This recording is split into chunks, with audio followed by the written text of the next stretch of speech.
Hello, I'm Marion Anderson, and today I'd like to tell you a little bit more about Kadenwood. This video is all about Kadenwood Drive. Now, Kadenwood Drive starts off in Bayshores and then winds its way up through beautiful scenic mountain route, if you will, up to Kadenwood development. It's a 5-minute drive. The speed limit is relatively low to keep it because it's quite twisty in parts. And I think the reason I made this video is because if you are starting off your search and you're looking to see what is out there and you're looking for a home which is brand new, large, 5,000 square foot and well above, and you're also looking for a house which is ski in, ski out, Kadenwood is actually the only place that you will find those three things. Brand new, ski in, ski out, and large. Now, if you are looking for a property like that, give me a call and I'm happy to help you. But in the meantime, let's see what you think about the road. Let's have a look. So here we are driving north along Highway 99 in the direction of Whistler Village. Sign on the right says Bayshores, and this is where we turn off the highway. The good news is that there's no signage on the highway directing traffic to Kadenwood. So there's less chance of the day tripper showing up in the Kadenwood development because they stumbled upon the entrance while driving along Highway 99. Now for me, all this lack of signage adds to the strategy of the Kadenwood Strata Council of maintaining the privacy of Kadenwood. We're now driving through Bayshores, which was one of the first residential neighbourhoods in Whistler. This road, Cheakamus Way, leads into a development called Millar's Pond. So the people travelling this road are either coming from or going to their home.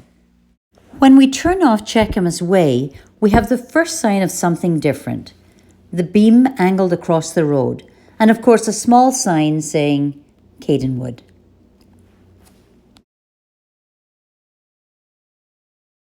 This is Kadenwood Drive, the road that leads up from Bayshores into and part way around the Kadenwood development. You may have noticed several signs reminding drivers that there is no parking on Kadenwood Drive, and that also holds true in the Kadenwood development. There are signs warning of predatory towing. This means that a towing company will patrol Kadenwood Drive and the neighbourhood and not hesitate to tow your car if it's been parked on the drive. The bridge above is the tail end of an old forestry trail that runs from Heritage Peaks Trail in Kadenwood down to Bayshores. The mailboxes on the right are for the Kadenwood Strata lot owners. Each owner receives a mailbox and a mailbox key from Canada Post. And this is where you would drive to pick up your mail. This mailbox system is typical throughout Whistler, and there's no home delivery for mail in Whistler.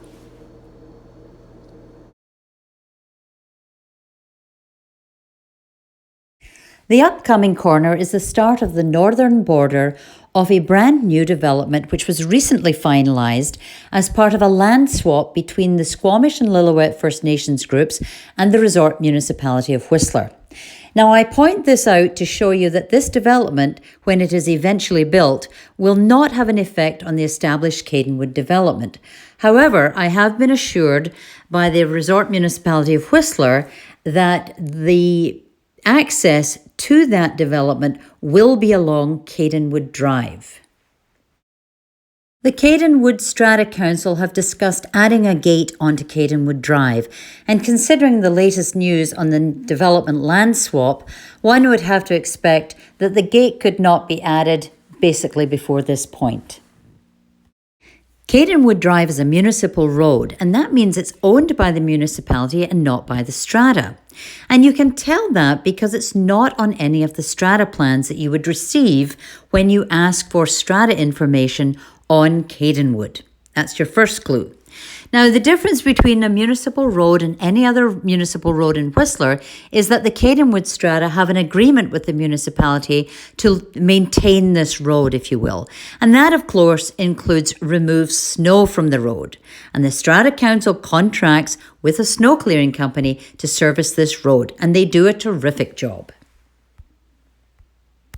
Now, when you think of it, that's a really clever move by the Strata Council, and it means that the residents of Kadenwood are not waiting for the municipality to get around to clearing the snow off this road. And frankly, although our municipal snow clearing service is very good, you'd have to wonder about where the priority of clearing a road to 60 strata lots would fall into the priority of the municipality, considering we have over 11,000 locals. I expect most Whistler locals have an opinion about the driving conditions of Kadenwood Drive. I myself have never had an issue driving this road in summer or in winter. However, I always drive at the suggested speed limit, especially on the corners. However, knowing what the weather is like in Whistler and knowing how quickly it can change and what it can do to driving conditions, I would always recommend making the most of your Kadenwood gondola. This will transport you down very nicely to Creekside. Getting used to the gondola as your main form of transportation would bode you very well.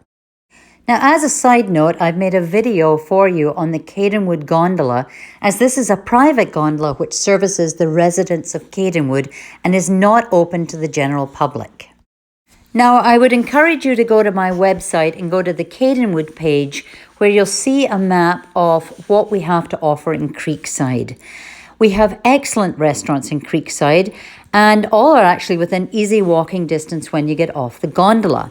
There's also a really good grocery store, and it's actually the one I shop at, and there is a snow school for all ages based out of Creekside.